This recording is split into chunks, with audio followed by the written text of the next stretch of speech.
আসসালামু আলাইকুম।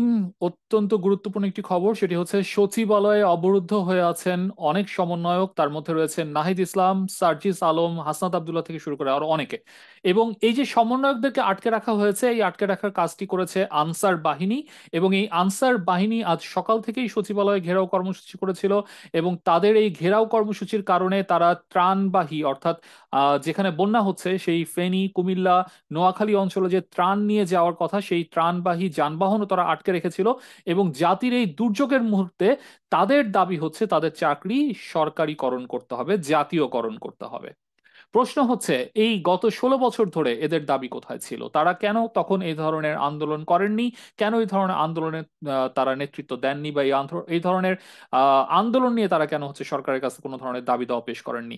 অথচ আজকে থেকে যখন তারা এই সচিবালয় ঘেরাও কর্মসূচি করলেন, তখন কিন্তু স্বরাষ্ট্র উপদেষ্টা তাদের সাথে কথা বলে, সেখানে নাহিদ ইসলাম সহ অন্যান্য উপদেষ্টারা ছিলেন, তারা কথা বলে কিন্তু তাদের যে দাবি, সেই দাবি পূরণের আশ্বাস দিয়ে তারা একটি কমিটি পর্যন্ত গঠন করে দিয়েছেন। সেই কমিটি গঠন করার পরেও এবং তাদের ইমিডিয়েট যে দাবিটি মেনে নেওয়া হয়েছে, সেটি হচ্ছে তাদের রেস্ট টাইম যে প্রথাটি ছিল, সেই প্রথাটি বাতিল করা হয়েছে। সেই রেস্ট টাইম প্রথাটি কি, সেটি যদি জানাতে চাই, সেটি হচ্ছে যে একজন আনসার সদস্য 3 বছর টানা ডিউটি করার পরে 6 মাসের জন্য ছুটি পান, এবং 6 মাস তাদেরকে কোনো বেতন দেওয়া হতো না। এর আগে এই অমানবিক প্রথাটা বাতিল করা হয়েছে। এছাড়া অন্যান্য যে দাবি দেওয়াগুলো আছে, সেই দাবি দেওয়াগুলো তারা কমিটির আলোচনা সাপেক্ষে তারপরে তারা সেই দাবি দেওয়াগুলো পূরণ করবেন।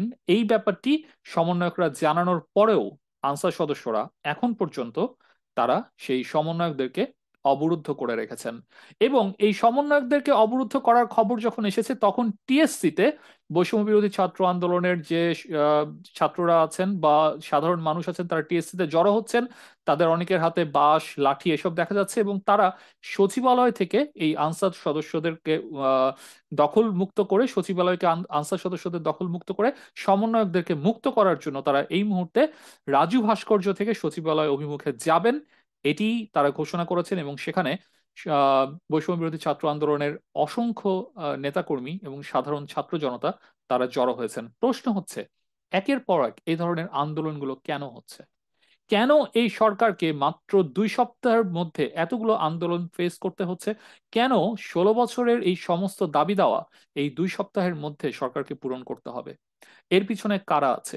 খুব স্বাভাবিকভাবে বলা যায় যে এই সরকার এখনো আওয়ামী লীগের যে আহ, সুবিধাভোগী যে আমলারা ছিল, তাদেরকে এই সরকার এখনো পর্যন্ত কোনোভাবেই এই প্রশাসনিক দায়িত্ব থেকে তাদেরকে সবাইকে তারা সরিয়ে দিতে পারেনি।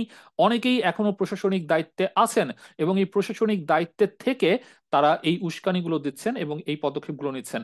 এর মধ্যে বলতে চাই যেটি, সেটি হচ্ছে যে আনসার ভিটিপির মহাপরিচালক যিনি আছেন, তার ভূমিকা এখানে কি? তিনি কেন তার এই বাহিনীকে কন্ট্রোল করে তিনি কেন হচ্ছে এই সমস্যাটি সমাধান করতে পারছেন না? যেখানে আজকে দুপুরের দিকে যে এই প্রতিনিধি দলে যারা ছিলেন, আনসারদের 7 সদস্যের একটি প্রতিনিধি দলের সাথে যে মিটিংটি হয়েছিল, সেখানে যে প্রতিনিধি দলের নেতা ছিলেন জনাব নাসিম মিয়া, তিনি কিন্তু বলেছেন যে আনসাররা তাদের কাজে ফিরে যাবে। তারপরেও কিছু সংখ্যক আনসার এখনো কেন সচিবালয়? এখানে কি আনসারের পোশাক পরে আওয়ামী লীগের সেই গুন্ডা বাহিনী কি এখন তবে আনসারের রূপ ধরে এখানে ফিরে এসেছে? প্রশ্ন কিন্তু থেকেই যায়। তবে এখানে এই অন্তর্বর্তীকালীন সরকারের উপদেষ্টাদের আরেকটু প্রোঅ্যাক্টিভ ভূমিকা আমরা আশা করেছিলাম।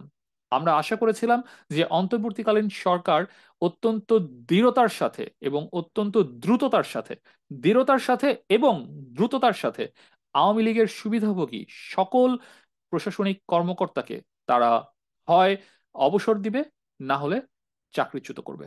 দুটোর একটি। কিন্তু এখনো পর্যন্ত অনেক কর্মকর্তা রয়ে গিয়েছেন যাদের ব্যাপারে কোনো ব্যবস্থা নেওয়া হয়নি। এ ধরনের ঘটনা আরো ঘটতে থাকবে। সরকারকে বেকায়দায় ফেলার জন্য বিভিন্ন ধরনের এই ধরনের ব্যাপারগুলো আসতে থাকবে সামনে, যদি এই মুহূর্ত থেকেই ডক্টর মোহাম্মদ ইউনূসের নেতৃত্বাধীন অন্তর্বর্তীকালীন সরকার যদি সাবধান না হয়। সো আমরা জাস্ট অপেক্ষা করছি যে এই ব্যাপারটি নিয়ে কিভাবে বৈষম্য বিরোধী ছাত্র আন্দোলন ডিল করে, সরকার কিভাবে ডিল করে। তবে আশা করছি যে এই আন্দোলন আর কোনো রক্তক্ষয়ী সংগ্রামের জন্ম দেবে না। আল্লাহ হাফেজ।